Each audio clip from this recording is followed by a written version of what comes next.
자, 우리 시대 신경 안정제 유시민 작가 안녕하십니까? 안녕하세요. 네, 유시민 작가 어제 다스베이다에서도 얘기했는데 인터뷰 해온 지가 보니까 25년 정도 됐더라고요.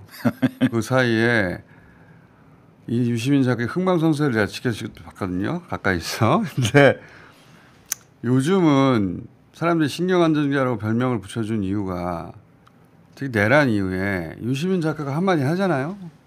그대로 됩니다. 다들 이거 어떻게 될까 저렇게 될까 전문가들이라는 사람들 나와서 막 수만 가지 전망을 하는데 아니야 이렇게 돼 하면 그렇게 돼요. 본인의 타율이 이렇게까지 높아진 이유가 뭐라고 생각하세요? 이런 적은 없었거든요. 과거에. 유시민이 얘기하면 항상 틀렸어요. 젊었을 땐. 왠지는 모르죠. 그냥 엄청나게 타율이 높아졌어요. 이제. 그냥 이렇게 상식의 눈으로 이렇게 그냥 보면 예전에도 총명하고 논리적이고 말은 잘하고 온갖 지식이 머릿속에 나왔는데 그때는 틀렸잖아요. 지금하고 차이가 뭡니까? 이제 그때는 이렇게 돼야 돼라는 생각이 많이 있었어요. 이건 이렇게 돼야 돼. 근데 지금은 그런 거 별로 없고 이제 어떻게 되지? 그렇게 그냥 있는 보니까. 그대로 현상을 본다 이제는 네. 마음을 비우고 네. 예전에는 이렇게 만들어야 되겠다는 생각으로 그러니까 안 되더라고 해보니까. 그래서 이렇게 해야 돼라는 생각을 버리고 어떻게 되는 거지? 왜 이런 일이 일어나는 거지? 앞으로 어떻게 되는 거야? 이렇게만 생각하는 거예요. 저도 최근에 한 6개월간은 어떤 중요한 국면, 어떤 사건이 있을 때마다 유시민 작가를 찾게 됩니다. 사람들이. 왜냐하면은 겪어보니까 유시민 작가가 말한 대로 됐거든요. 근데 이제는 다 사실 끝났는데. 이제 끝났는데 왜 또 불러요? 이게 이제 하도 이제 끝났다고 생각했는데 끝이 아닌 경우가 하도 반복되다 보니까 이게 정말 끝을 그게 당선증 받는 그 모습을 보기 전까지는 여전히 불안한 거예요. 여전히. 그러니까 6월 3일 밤까지는 네. 계속 불안한데 그 장면을 보기 전까지는 혹시 선거가 잘못되면 어쩌나 그런 불안이 그런 것도 거죠. 있고 뭐 추세가 갑자기 좁혀진다느니 이런 얘기도 들리고 하니까 좁혀져봐야 안 되는데 여전히 아무리 좁혀진 걸 봐도 안 되는데도 불안한 거죠. 별로 안 좁혀지고 있어요. 안 좁혀지긴 해요 사실. 그 여론조사표의 숫자 아래에 깔려 있는 거 그걸 보면 안 좁혀지고 있다는 거. 그게 제 진단이에요. 그거는 저희가 여론조사 시간에 아예 따로 한번 얘기를 해주시고 그래서 엄청나게 타율이 높아진 제가 25년 동안 봐왔지만 신경 안정제라고 사람들이 불러준 적은 없어요. 보통은 예전에 요즘 유시민 작가를 알게 된 우리 MZ세대들은 잘 모르겠지만은 그때는 욕을 많이 먹었어요. 그러니까 총수가 안 부르면 되는데 요새 매불쇼도 안 나가고 이제 할 일이 별로 없어가지고 무슨 MBC 라디오 별이 빛나는 밤에나 뭐 이런 뭐 편집자 K 이런 책 프로 같은 데나 나가고 이러고 있단 말이에요 지금. 근데 이제 어제 다스페이다 오늘 이 뉴스공장 또 불려 나왔어. 마지막 불안을 좀 풀어달라고. 예, 오늘 사전투표 첫날인데. 그 책 팔러 다니다가 불려온 거야 지금. 여전히 불안감이 사람들한테 있어요. 예, 그 불안감에 대해서 우리 신경 안정제로 풀어보자는 뜻인데 이준석 후보에 대해서 별로 할 말이 없다고 평상시에 해오셨는데 마지막 토론에서 큰 사고 쳤잖아요. 정치인으로서의 자질에 대해서 어떻게 생각하십니까? 그건 뭐 없다고 제가 이미 수년 전부터 말을 해왔는데 네. 이번 건을 보면 이제 속이 빤히 보여요. 우선 그 참 헛짓거리 한 건데 헛발질 하다가 자기가 넘어진 거거든. 맞아요. 우선 그 이준석 후보가 자주 출몰한 것으로 자주 보는 것으로 알려져 있는 그 커뮤니티 거기에 이렇게 또 그거보다 더 저지른 어떤 유튜브에서 이렇게 편집해서 올려놓은 그런 게 있어요. 댓글이 어떤 사이트에.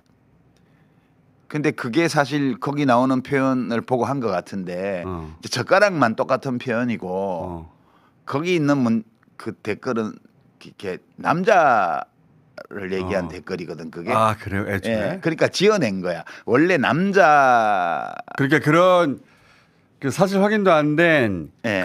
그 쪼가리가 있긴 한데 예. 그 출발이 된 그 쪼가리도 대상은 또 남자였어요? 예, 젓가락 그 얘기가 나온 멘션은 남자고, 그다음에 그게 이재명 후보의 아들과 관계 있다는 근거도 한 개도 없어요. 그리고 어제 기자회견에서 기자들이 그걸 물었어. 그래서 이재명 아들이 그랬다는 거냐? 그건 아니고. 그러니까 그것도 없고. 잠깐만 이거 한번 들어봅시다. 예. 저는 이재명 후보의 그 아들이 그 사람이라고 특정해서 이번에 얘기한 건 아니지만 그럼 왜 얘기했냐고. 그 얘기 왜 하냐고. 그러니까 저게 통치 결정이 났다라고 끊어주세요. 보도가 된 걸 제가 저게 이제 이재명 후보하고 아무 관계도 없는 거, 아들하고도 아무 관계도 없는 어떤 퀄리티가 아주 떨어지는 사이트에 그 댓글을 그것도 가세현에서 편집해 놓은 거를 가져다가 남자를 여자로 바꿔가지고 그래갖고 대선 후보 토론회에서 질문을 한 거거든. 경악을 금치 못할 진짜 와. 그러니까 그 내용 눈이 진짜 제가 그 듣다가 와. 그러니까 저거는 뭐 그냥 돌았나 봐. 그냥. 와. 그러니까 그런 오늘 보니까 정치하면 안 돼요 이런 사람. 예, 그 우리 청소 좋아하는 사람들 있는 사이트에 게시판에 그런 게 나왔더라고. 그 이준석 부모님 아니 이재명 후보 아드님을 어떻게 공격하려고 했는데 봤더니 이준석 후보 부모님의 아들이 더 저지른 것 같다고. 예? 야. 그러니까 그게 도대체가 뭐 하는 짓이냐고. 그러니까 이제 이준석 씨 그냥 정치 그만하시고 국민은 당신을 원치 않으니까 개인의 행복을 찾아 떠나세요. 요즘 떠나는 사람 많더라고 개혁신당. 예전부터 그러셨거든요. 이준석 후보한테 필요한 건 지금 돈을 벌어보는 경험이 필요하다고. 네. 그 생활 한번 해봐. 그냥 아빠 찬스로 그다음에 아빠 친구 찬스로 뭐 이렇게 해서 이제까지 살아왔잖아. 이제 그만하고 본인 능력과 본인의 힘으로 돈 벌면서 한번 세상에서 살아봐요. 네. 자, 이준석 후보 이야기는 길게 안 하고 싶어 하시니까 근데 이제 후보가 한 사람 더 있습니다. 근데 이분은 학창 시절부터 아셨고 그 부인도 아시고 김문수 후보를 아신 시절이 굉장히 오래잖아요, 그죠? 그럼요. 그 따님은 저를 기억 못하겠지만 저는 그 따님 아주 어렸을 때부터 알죠. 집을 드나드셨다면서요? 예, 김문수 그럼요. 후보가. 이웃에 살았고. 이웃에 살았고 그리고 부인도 잘 알고 그리고 김문수 후보가 수감됐을 때 구명운동도 하지 않으셨나요? 아 제가 그 법정 진술 같은 걸 다 메모해가지고요. 네. 기억으로 복귀해서 그 일종의 야매 녹취록 만들어가지고 사방에 붙이고 다니고 뿌리고 다니고 그 그 집도 시절에. 오랫동안 했어요. 예. 부인과 함께 하지 않았습니까? 그것도? 같이 했죠. 예. 그죠. 우리 같이 잠도 많이 잤어요. 농성장에서. 농성장에서 밤새면서. 그래서 김문수 후보의 젊은 시절부터 정치인 시절까지 왜냐하면 경기도지사 선거 때 상대도 해봤고. 예. 근데 최근에 김문수 후보 그리고 그 부인 설 씨. 저는 납득이 김문수 후보 저도 길게 인터뷰해 본 적도 있고 지켜본 적이 있어가지고 그 인생을 쭉 되짚어 보면은 노동운동하다가 저 신한국당인가 그때 지금 국민의힘 전신으로 넘어간 것까지는 저는 그럴 수도 있다고 생각합니다. 그런 사람 꽤 많이 있으니까. 예, 그때 이제 소련 몰락하면서 그때 글로 넘어간 사람들이 꽤 있잖아요. 왜 갔는지에 대해서도 여러 가지 얘기가 있어요. 네. 사실 뭐 내놓고 말하기는 어려운데 김문수 후보 자신이 그때 간첩 이선실 사건 얘기하고 그러더라고요. 영상 보면 그런 거 있습니다. 네. 그때 민주당 정치인들도 거기에 엮여가지고 고생한 분들이 있는데 민중당도 그때 다 엮였거든. 민주당은 이 김문수 후보의 당이었어요 그때. 예, 뭐 이재호, 김문수 뭐 예. 이런 사람들이 하던 당인데 그거를 이제 김영삼 대통령이 덮어주고 대거 영입했다는 썰도 많이 돌고 그랬어요. 왜 저 사람들 한꺼번에 절로 갔겠냐. 근데 뭐 그거 다 지난 일이고 네. 이제는 또 뭐 그 당내 갔으니까 국민을 위해서 나라를 위해서 잘하면 되죠. 저도 근데 잘할 수가 없어. 잠깐만요. 넘어갈 수는 있다고 생각했는데 인생 전체를 봤을 때 제가 이건 진짜 이해 안 간다고 하는 대목이 박근혜 탄핵 때 갑자기 그 직전까지는 박근혜를 비판하다가 박근혜 탄핵 때 어느 날 갑자기 아스팔트의 전사로 돌변했거든요. 그 과정을 이해를 못하겠어요. 원래 그렇게 좀 극단적인 사람이에요. 끝까지 간다고. 아니 근데 왼쪽을 하든 오른쪽을 하든. 그 직전까지 박근혜 비판적이었다니까. 그러니까 그게 이제 왼쪽 극단에서 오른쪽 극단으로 쭉 평생에 걸쳐서 이동해온 분이잖아요. 그 도정에서 있었던 일이죠. 그냥 그런 거는. 그거를 일관성 면에서 자꾸 왜 앞뒤가 안 맞냐 이렇게 말하는 거는 논리적으로는 타당한 지적인데 그냥 이 사람은 권력을 추구하는 거예요. 그게 유리하면 그렇게 가는 거예요. 자기가 권력을 추구하는데. 그러다가 근데 그렇게 해갖고 대통령 후보까지 됐잖아 드디어. 근데 예. 그때는 박근혜 편에 서가지고 이길 수 없잖아요. 그때 왜 태극기 전사가 돼서 정광훈까지 가버렸지? 나는 그 대목이 이해가. 그거 했기 때문에 지금 국힘당의 대통령 후보가 됐잖아요. 그렇긴 한데 근데 그 선견지명이 있는 거지. 선견지명. 왜 그 김문수 후보를 그렇게 과소평가해요? 굉장히 긴 안목으로 언젠가 내가 이 당의 대통령 후보를 먹고 말 거야라는 그런 비전을 가지고 해왔다고 우리가 인정을 해주자고요. 그 글로 넘어가던 시절에 그때 독일에 계셨죠. 예. 통화해 보신 적은 없어요? 그 국회의원 되기 전에는 통화했는데 국회의원이 되고 나니까 통화가 안 되더라고. 그 설란영 씨가 중간에 전화를 받아가지고 그때는 핸드폰이 없던 시대잖아. 집 전화를 해야 되는데. 네. 왜 전화하셨어요 그때? 그 기왕 그렇게 간 거는 어쩔 수 없는 건데 가서 좀 잘 하시라고 얘기하고 싶어가지고. 근데 왜 안 바꿔준 겁니까 부인이? 아니 안 바꿔준 건 아닌데 내가 바꿔서 통화하고 싶은 생각이 없어지더라고. 통화하다가? 예. 왜요? 그냥 아주 의례적이고 사무적인 응대여서. 설란영 씨가? 예. 원래 잘 아시던 사이잖아요. 저한테 그러면 안 되지. 그러니까 그 얘기는 당신하고 더 이상 얘기하기 싫다는 뜻이잖아요. 근데 그게 설란영 씨의 개인적인 판단이겠어요? 김문수 국회의원 당선자의 판단이죠. 그거는 잘 이해가 안 가는데 그것도. 그러니까 그 전에 동지고. 그건 옛날 일이잖아. 아니 국회의원 빨갱이 시절의 일이잖아. 이제 전향했으니까. 예. 원래 전향한 사람들이 더 무서워요. 그러니까 걱정돼서 혹은 뭐 네. 여러 가지 말을 해주려고 독일에서 굳이 전화를 했는데 국회의원 당선됐다고. 근데 전화를 받는 설랑영 씨 잘하시잖아요. 잘 알죠. 예. 그죠? 당선됐다고 전화한 게 아니라 당선돼서 인터뷰한 내용이 어떤 내용이요? 그게 뭐 겸손하게 좀 나라와 국민을 위해서 내가 잘하겠다 이런 말이 아니고 김대중 오른팔 박지원 이긴 것이 너무 좋다 이런 내용이었어요. 그래서 이런 마음의 자세로 국회의원을 하면 잘 안 될 것 같아서 진짜 주제 넘게 내가 얘기하려고 전화했는데 진짜 걱정이 돼가지고 예. 동지. 예, 그 동지라기보다는 좋아하던 형이었으니까 잘 되기를 바랬죠. 그래서 걱정돼서 전화했더니 그렇게 잘 알던 그때 동지였던 설lan영 씨가 의례적으로 더 이상 전화할 필요 없어요라는 뉘앙스로 전화를 받더라. 네, 감사합니다. 이런 거 있잖아요. 그러면 말을 할 수가 없죠. 저 누구라고 얘기했는데. 유시민을 모를 리가 없잖아요. 남편 그 국명활동 같이 한 거 아닙니까 그때? 그렇죠. 야, 그러고 나서 끊어졌다. 예, 그 뒤로는 사적인 어떤 대화는 한 적이 없고 이제 뭐 경기도지사 선거에서 후보 토론 같은 거나 하고 그랬지 뭐 그 외에는 없죠. 그러면 설lan영 씨를 이제 처음 본 분이 많거든요. 근데 오래전부터 아셨잖아요. 근데 최근에 설lan영 씨가 뭐 여기저기 지면도 혹은 영상으로도 많이 등장하시는데 그 우리 설lan영 씨 영상 중에 틀 거 있습니까? 준비된 거 아무거나 하나 준비해. 자, 남편 표를 열심히 깎고 있더라고요. 예. 저도 그 납득하기 진짜 어려운 지점인데 예를 들어서 하나 틀어봐 주세요. 제가 노조하게 생겼습니까? 일반 사람들이 생각할 때 노조는 아주 그냥 과격하고 세고 못생기고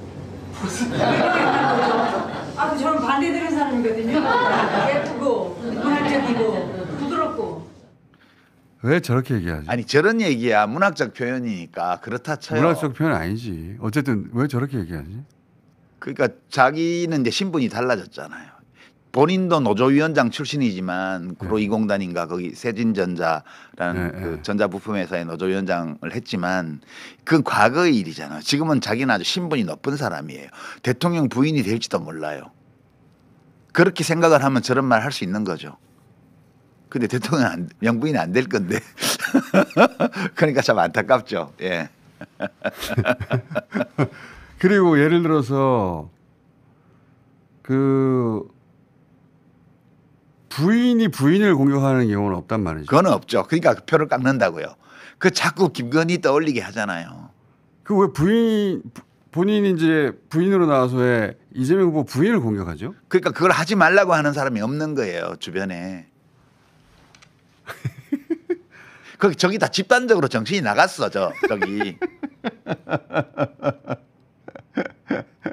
아니 왜? 아니 남편은 TV 토론 나가가지고 무슨 가짜 총각 가짜 검사 뭐 범죄자 이러고 앉아 있고 그 배우자는 나가가지고 경제 후보 배우자를 또 싣고 그러니까. 있고 이게 도대체 부창부수도 이런 희한한 부창부수가 없어요. 그러니까 귀하들은 대통령 부인 안 돼. 그러니까 그 하시지 말라고라고 누가 옆에서 얘기를 해줘야 되는데 얘기해 주는 사람이 한 명도 없는 거예요. 저기. 오랫동안 알았던 사람으로서 지켜보면 어때요? 별 감정 없어요. 망하는구나 그거지. 이제는 뭐 애정이 없거든 나는. 예. 그래 망해라 망해. 그렇게 하고 있죠. 망해라 망해. 아유 망하는 김에 그냥 싹 망해라 폭망해라 그렇게 하고 있죠. 그거 말고 뭐 할 수 있겠어요 제가. 지금 뭐 전화 걸어서 그러지 말라고 해요? 말도 듣지는 않겠지만. 예. 예. 그건 뭐 근데 쓸데없는 얘기죠. 그 대목은 아직 이해 못하시죠? 확 넘어간 거. 박근혜로 확 넘어간 거. 아니 그거는 그게 권력을 쟁취하는 방법이. 쟁취하는데 유리하다고 판단해서 그걸로 간 거예요.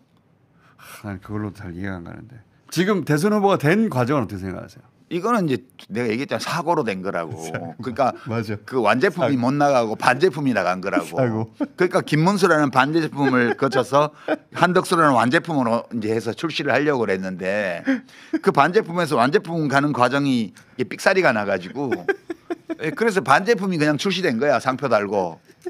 그러니까 뭐 그러니까 예. 그 표현이 정확한 것 같습니다. 그러니까 대통령 후보로 세우면 안 되는 사람이잖아. 지금 유세하는 거 토론하는 거 보면 모르겠어요. 아 그거 알겠어요. 그러니까 큰 사고 난 거지. 토론 볼 때면 저는 이분은 이 대통령 후보로 나오면 안 되는 분이었구나. 일단 집중력도 없고 말도 황소수설하고. 예, 그 시간 총량제 토론과 주도권 토론도 구분을 잘 못해가지고 사회자한테 지적질 당하고 그러잖아요. 아니 그 토론의 룰조차 숙지 못하는 사람이 국정 운영을 어떻게 하겠어요? 아 진짜 윤석열보다 더 최악이야 내가 보기에는. 자, 그래도 저는 그래도 낫다 싶었어요. 왜냐하면 그 사람들한테 집중력을 잃게 만들어가지고 저건 실점하기도 어렵게 만들었네. 그 이준석은 막 집중해서 듣다가 본인은 득점하려고 하는데 우리가 보고 있으면 큰 실점을 하는데. 아니 뭐 지지율 10%짜리가 실점하고 득점할 게 뭐 있어요. 김문수 후보는 네. 잘 들어오질 않아요. 저거는 왜 대선으로 그러니까 나왔지? 그 이준석 후보의 존재라는 것은 소위 보수의 분열의 증상에 불과해요. 이준석은 그냥 멀쩡히 있던 당대표를 윤석열이 쫓아내는 바람에 저렇게 당이 만들어져 가지고 따로 하고 있는 거잖아요. 저거는 윤석열이 만들어낸 집권연합 분열의 증상에 불과해요. 저거는 어떤 주도적인 요인이 아니에요. 지금 우리 정치를 변화시킬 수 있는. 그냥 증상이라고 저거는. 네. 반제품과 증상.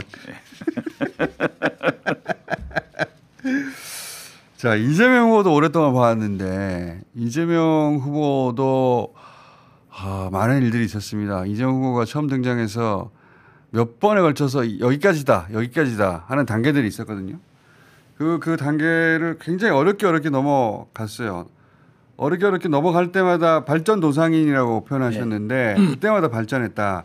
근데 최근에는 또 다른 국면의 발전이 있었던 것 같아요. 사람이 좀 달라졌다고 저는 생각하는데 이 이재명 후보의 진화에 대해서는 어떻게 생각하십니까? 그 이재명 후보를 제가 발전 도상인이라고 이제 얘기한 거는 이제 하도 그 당시에 3년 전 대선 때 문제가 많다고 사람들이 비판하고 걱정하니까 학습 능력이 굉장히 뛰어난 분이기 때문에 그거를 극복해 나갈 거라는 얘기를 하고 싶었던 거예요. 저는 이게 사람이라는 거는 어떤 자리에 가기 전까지는 그 사람이 그 자리에 맞는지 안 맞는지를 잘 판단하기 어려운 경우가 많아요. 그래서 어떤 완성된 형태의 어떤 인격이나 캐릭터를 가진 사람보다는 그 잠재력을 가지고 있는 사람이 가는 편이 좀 낫다. 이 얘기를 하고 싶었던 거죠. 그러니까 학습 능력이 뛰어난 정치인이기 때문에 지금 우리가 보는 그 이상의 것이 대통령이 되고 나면 나올 수 있다.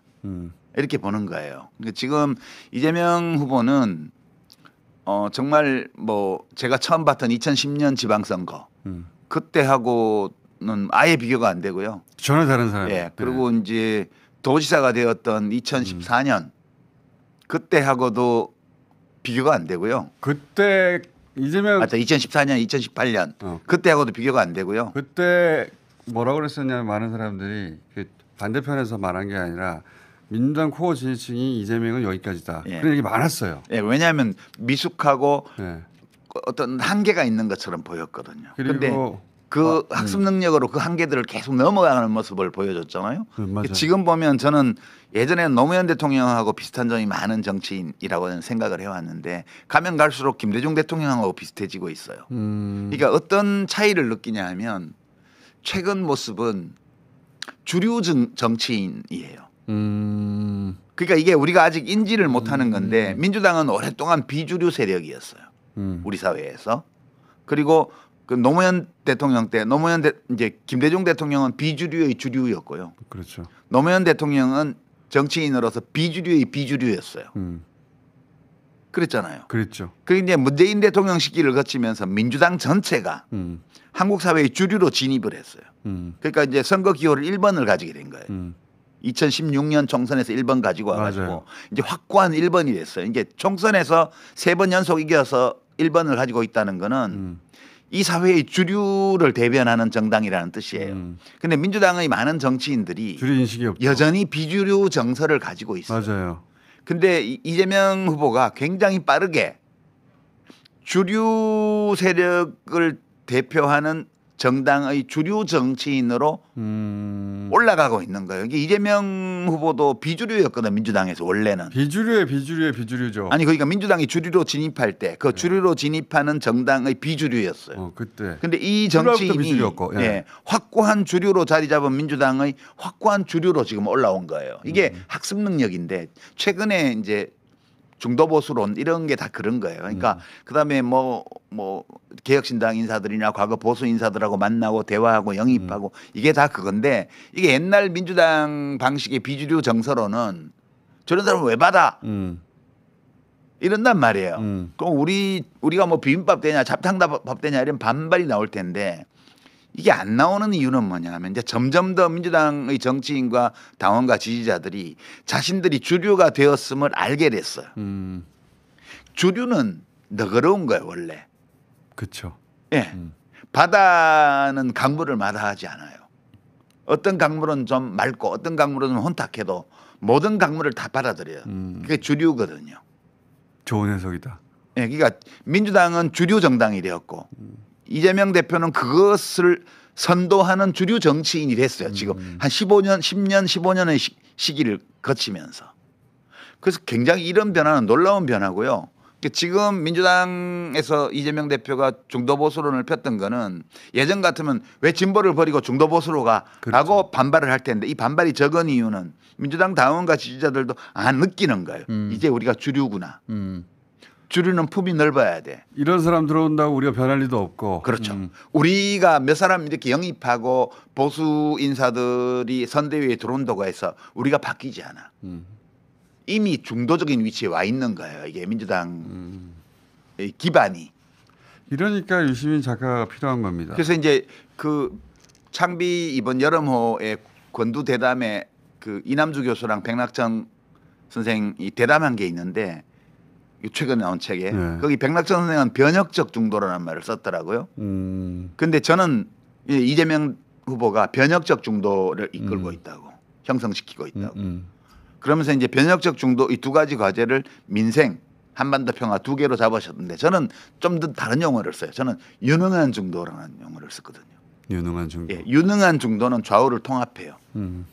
능력이 부족한 중도는 찢겨나가요.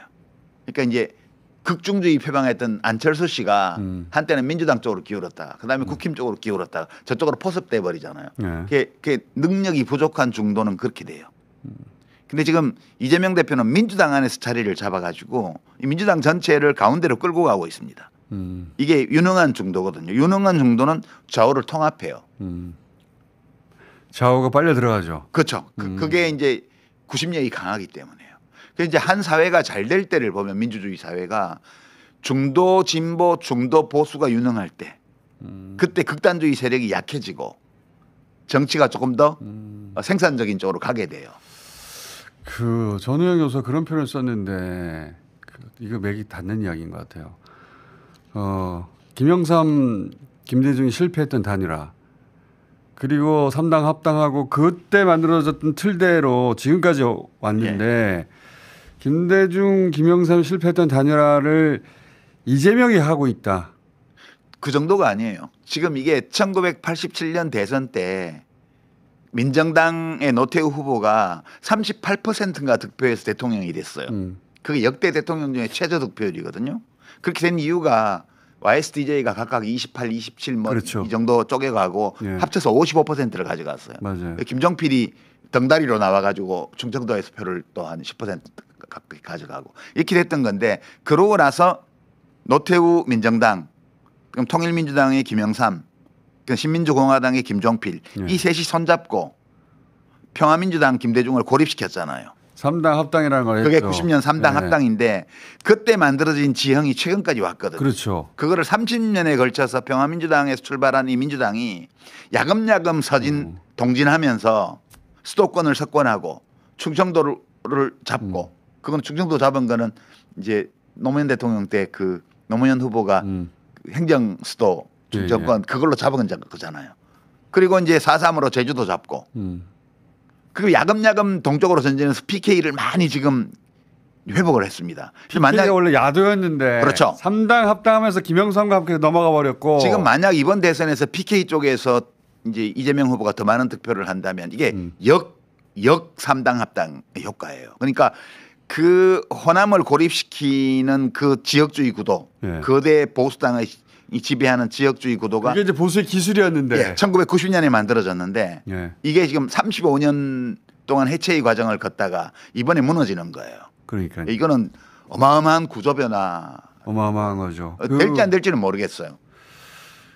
그 3당 합당하면서 부산을 보수가 우리가 남이가로 붙여서 가져간 이후로 한 번도 깨지지 않았거든요. 이게 그때 민주당이 완전 비주류가 됐거든요. 그렇죠. 고립됐죠. 그거 35년 걸려서 지금 주류로 올라온 거예요. 호남 고립 전략이었는데 이제는 TK가 섬이 되는 지경이 역보위 당하는. 그러니까 지금 국힘당이 민정당 되는 거예요. 그러니까요. 민정당. 그 이름도 민주정의당으로 아예 바꾸든가. 오래 걸렸어요. 거기에 처음으로 도전장을 내민 정치인이 노무현이고 그래서 우리 모두가 노무현을 기억하는 겁니다. 김대중 대통령은 살아남았고요. 그 포위당한 그 구도 속에서 수도권 김종필 빌려와서 살아남았죠. IMF 도움을 받고 충청도에서 김종필 땡겨오고 경상도에서 박태준 땡겨와서 DJT 연합 그러니까요. 을 해서 겨우겨우 절반의 정권 교체를 한 거예요. 1%대로 이겼어요. 살아남은 IMF까지 벌어졌는데도. 그리고 이제 그 구조의 도전을 본격 시작한 게 노무현 대통령이었고 처음으로 이 구조가 문제라고 말한 분이고 처음으로 그걸 깨려고 하셨죠. 자기를 다 바쳐서 그걸 깨려고 했던 분이고 맞아요. 그 성과 위에서 쭉 와서 지금 이재명 후보가 대통령이 되면 중도 포지션으로 가서 유능한 중도로서 좌우를 통합하는 그림. 그렇게 해서 1990년 3당 합당이 만들어낸 지역주의 정치 구도를 완전히 무너뜨리는 처음으로 완전히 깨는 겁니다. 처음으로 이렇게 가는 거여서 저는 상당히 흥미롭게 보고 있어요. 내 일은 아니지만 뭐 일은 아니지만 국민의 한 사람으로서 본인도 그 한가운데서 수많은 낙선과 욕을 먹고 수많은 실험 정당 만들었다가 깨지고 예. 그 이걸 해주는 이재명 후보가 고마운 거예요. 저는 그 나는 하지 못했지만 또 많은 분들이 도전했지만 성공하지 못했지만 이재명 후보가 혼자서 하는 것은 아니지만 그 흐름 위에서 이것을 자기만의 방식으로 완성시켜가는 이런 모습을 보는 것이 굉장히 즐겁고요. 그 이제 야 발전도상인 맞구나 그렇게. 대단한 장면이죠, 사실. 그래서 저도 그 3당 합당부터 생각해서 지켜보면 와, 이 대단한 장면이다. 이번 선거가 내란 종식 하는 선거이기도 하지만 그 90년대를 3당 합당이 만들어낸 공고한 체제가 깨지는 거구나 이제 드디어. 그러니까 2016년 박근혜 대통령 탄핵 시기에 지지율 1%로 여론조사에 처음 잡혔던 성남시장이 2016년에 예. 지금 9년이 지나서 유능한 정도로서 좌우를 통합하는 그런 유력한 대통령 후보로서 지금 와 있잖아요. 그 사이에 한 10번쯤 죽을 뻔했죠. 10번쯤. 이제 끝이구나 하는 상황에 한 10번쯤 있었어요. 그리고 정말 지지층을 한 사람 한 사람 모은 거예요. 그 시간 동안. 어떤 바람이 휙 불어서 이렇게 된 게 아니고요. 정말 그 죽을 고비를 수도 없이 넘기면서 한 사람 한 사람 지지층을 모아서 이만큼 온 거거든요. 대단한 거죠. 예. 대단한 거 맞습니다. 예. 굉장한 것 같고 그리고 본인이 개인적으로도 많이 변했어요. 그렇죠. 그게 이제 발전도상인이죠. 예. 그 얘기는 제가 그 월요일 날 나오신다고 하니까 직접 얘기해 볼까 하는데 저도 이제 그 정치 초년병 시절부터 봐왔기 때문에 그 큰 변화를 느끼거든요. 근데 그러니까 어떤 정치인의 탄생부터 네. 대통령 당선까지를 다 보는 경우잖아요. 드문 경우죠. 예, 아주 드물죠. 예. 아주 드문 경우예요. 예. 탄생부터 마지막 순간까지 예. 당선되는 마지막 순간까지 그게 이제 새로운 시작이긴 한데 뭐 이런 얘기 하려고 나 부른 거예요. 예, 그러려고 한 건 아닌데 신경 안정제하고 상관없는 건데. 아니 이제 좀 이따 그 얘기는 하면 되고 자, 이 지난 6개월간 가장 놀랐을 때가 언제입니까? 뭐 수많은 예상치 못한 일들이 있었는데 이건 벌어질 일이 벌어졌구나 이런 일도 있었겠지만 야 이런 것까지 내가 예상 못했다. 12월 3일이죠 그거는. 그 물론 그렇긴 네. 한데 그 이후로 가장 놀라웠. 12월 3일 이후에 네. 저는 제일 놀라웠던 거는 윤석열 풀어준 거예요. 저도 그래요. 석방 진짜 충격적이었죠. 그 참 진짜 놀라운 일이에요. 그러니까 저자가 걸어 나온다고 다시. 와. 그 제가 저 윤석열이 풀려난 것이 이 조기 대선에서는 국힘당에게 재앙이 될 것이다. 그렇게 그랬죠. 그때는 아직 탄핵 인용이 나기 전이었는데 저도 그런 생각했습니다. 예, 그 얘기 했거든요. 지금 그렇죠. 사람들 아주 열받게 만들어서 꼭 투표하러 나오게 만드는 그런 그러니까. 그죠. 보리밥집 다니고 뭐 영화관 다니고 그렇게 그러니까 하고 말이야. 있으니까. 예. 정말 잘해주고 있는데 저때 무서웠다는 사람 많아요. 맞아요. 저때 그러니까 이 뉴스공장에 나오는 것을 칭찬해주는 이 게스트들 중에 뉴스공장에 나오는 걸 칭찬해주던 가족들이 걱정하기 시작해. 이제 안 나가면 안 되냐고. 계엄 때도 그런 말을 안 했는데 다시 집어넣으면 돼요. 그런 말을 처음으로 들었다고 하는 게스트들이 있습니다.